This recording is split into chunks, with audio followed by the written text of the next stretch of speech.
خب ما اومدیم توکیو، شهری که همیشه با سرعت، تکنولوژی و نظم شناخته شده.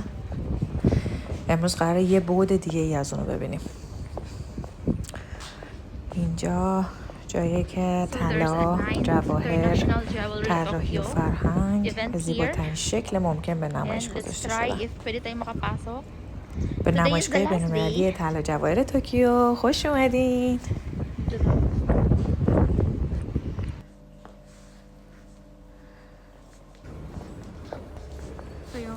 رویدادی که هر ساله نه فقط علاقه‌مندا بلکه بزرگترین طراحا و برندهای دنیا رو به خودش جذب میکنه.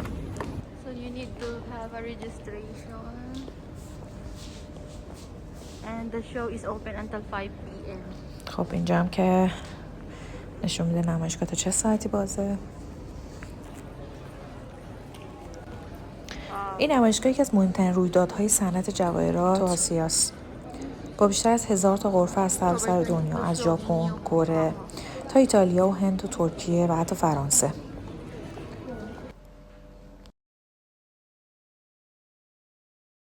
Ang dami. Yan. Oh my god, ang daming paano oh. اینجا هم برندهای لوکس حضور دارن، هم هنرمندای مستقل، هم طراحای سنتی، کسایی که با طرح‌هاشون آینده رو میسازن.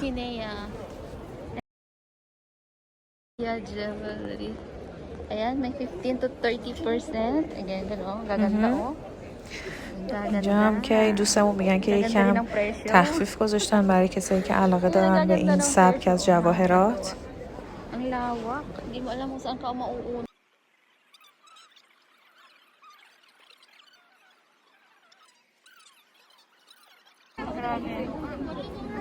Thank you. Okay daw mag-video. Exactly. طلا تو فرهنگ ژاپن فقط یه فلز نیست. این دوستمونم الان داشت همینه میگفت، نماد تعادل، دقت و سادگیه. May ruby. Yung sapphire oh. تمام این جواهرات سرتیفیکیت GIA امریکا رو دارن.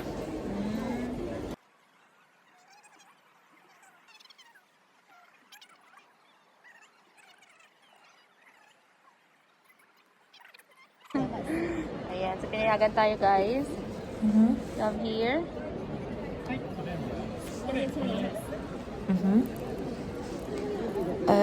دوستان میگن که خیلی از قطعه‌ای که توی نمایشگاه میبینین الهام گرفته از طبیعت ژاپنه.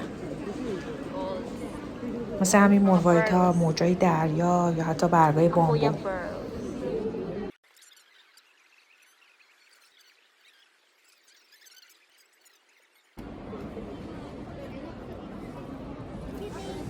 مثلا این گوشواره ها برگرفته از شکوفای گلاسه.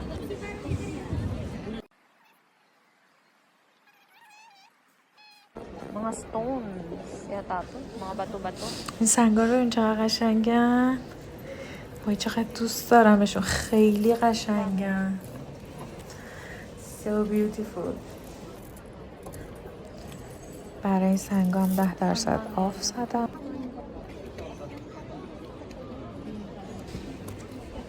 وای بی نظیرن اینا. بنفشه رو ببینین چقدر قشنگه. فوق‌العاده‌ان. واقعا شگفت انگیزن.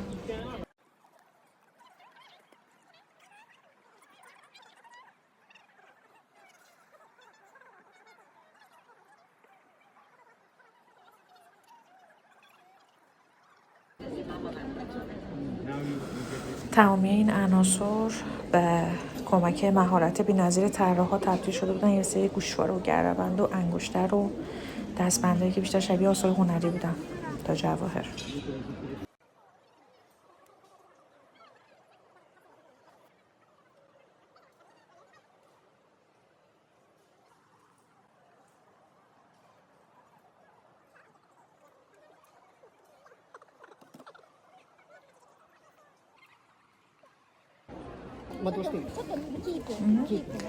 Excuse me, how much this one?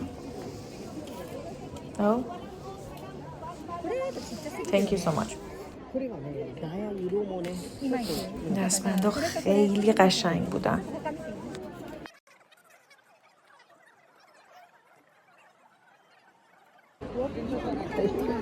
این هم یه نمونه از اون گردونده‌ای که برگرفته از طبیعت.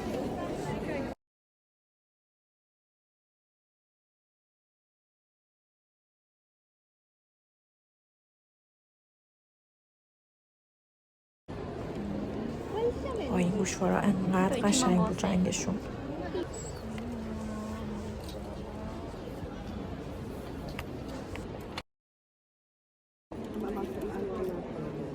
چند تا ترند بزرگ تو طراحی جواهر دیده میشه. یکی طراحی ارگانیک و طبیعیه. یه سری استفاده کردن از متریال‌های ترکیبی مثل شیشه و چوب و رزین. Tinayagan ako guys. Magkuha ng video. بعضیشون مفهوم محیط زیستی داره. بعضیشون هم با استفاده از تکنولوژی مثل پرینتر سه‌بعدی، حتی هوش مصنوعی تو طراحی اومده بودن، یه سری تله‌های خاص با طراحی‌های خاص ارائه داده بودن.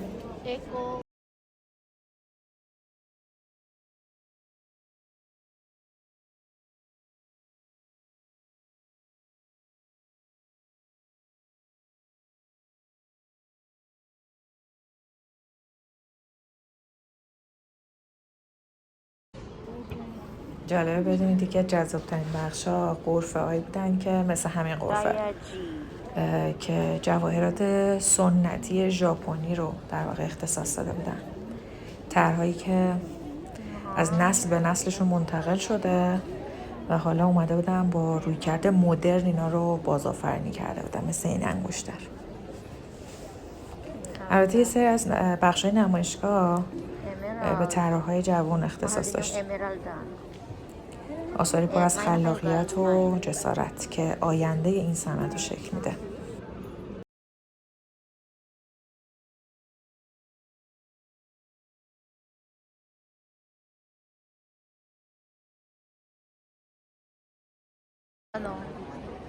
James World. Can I take a video? JM. Thank you. James World JM.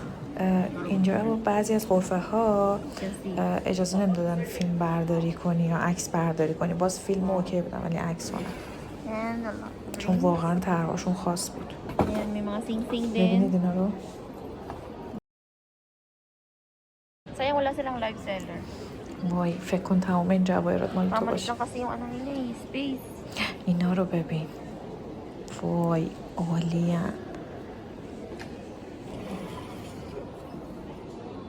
GIA hit. GIA hit. All of them GIA certified? Price ka. Price? How much price? Price is as of now like 60% Okay. off. 60% off. بچه اینجا آف خیلی خوبی خورده. بعضی کارا 40 تا 60% آف خورده.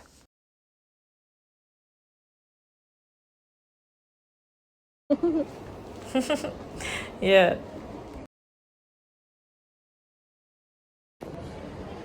این نمایشگاه فقط برای هنرمندان نبود.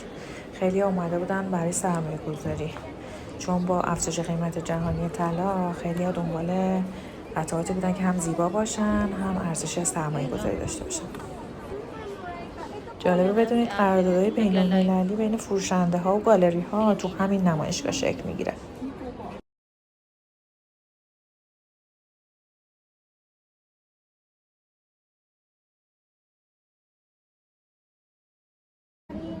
اینا رو ببینید چقدر کیوتن. خیلی خوش رنگه.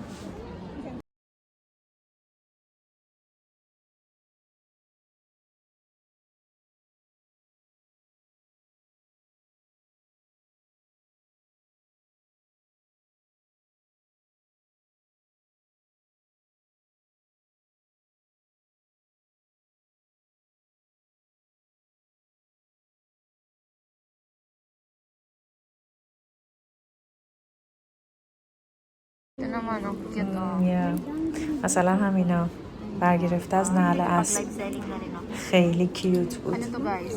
Pangalan ng store is Jewelry Idesu. Jewelry Yeah, the Idesu. best idea. مثلا اینو ببینی خیلی از نزدیک قشنگه.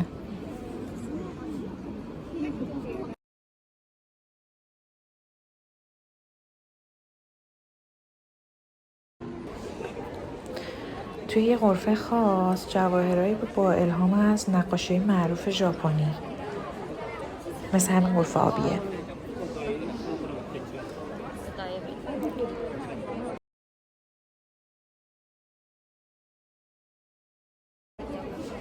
مثل غرفه ها هم بودن که به موضوعات تغییرات اقلیمی، صلح یا فرهنگ بومی اشاره داشتن.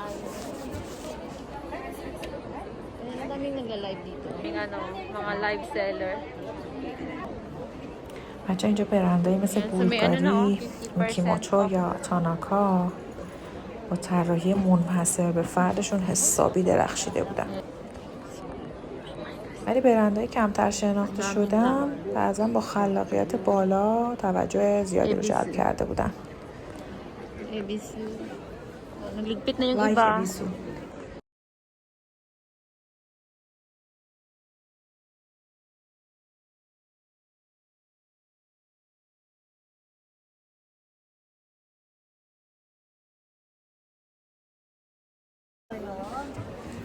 یکی از بهترین قسمت‌های نمایشگاه دیدن واکنش‌های مردمه. بعضیشون لبخند می‌زدن، بعضیشون مثل خود من کلی تعجب می‌کردن، بعضی هم مدت‌ها وایمیستادن جلوی ویترین و نگاه می‌کردن. واقعا هم شگفت انگیز بود. Ang lalaki.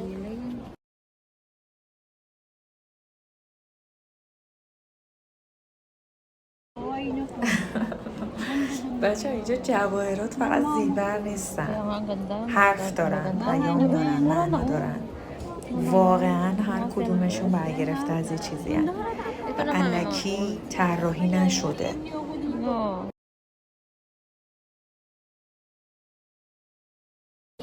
ایشیا Asia متریال Material تکنولوژی. Technology. امسال که از جالبترین بخش Ano na حضور siya? تکنولوژی تو ساخت 60% جواهر بود. 60%. 60%.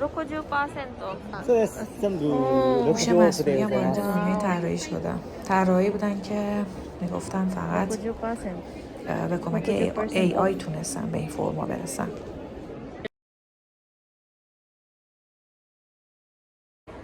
نیسه غرفه‌ای بودن که نشون میدادن چطور میشه با پرینترهای سه‌بعدی قطعه‌ای ساخت که غیر ممکنه. Yan sila ate. این خانم حسین جعفری وایساده جلو ویترین فقط میگفت چیزی بالاتر از این میتونه باشه. واقعا هم چیزی بالاتر از این میتونه باشه. Lalaki ah. جالبه بدونید که جواهرات اینجا فقط برای فروش نیستن، واقعا براشون احساسات ایجاد میکنن، خاطره میسازن. خب حالا نوبت شماست، به هم بگید کدوم سبک از جواهرات رو بیشتر دوست داشتین؟ سنتی، مدرن؟ و اگه میتونستی که از این قطعه رو داشته باشی کدومش رو انتخاب میکردی؟ نظرتو تو کامنت برام بنویس. Siguro ang laking card. اگه از این سبک ویدیو خوشت اومده کانال منو سابسکرایب کن، چون تو ادامه سراغ بازار جهانی طلا میریم، پشت صحنه ساخت جواهرات درساز و سفر به کارگاه‌های طلاسازی دنیا هم میریم.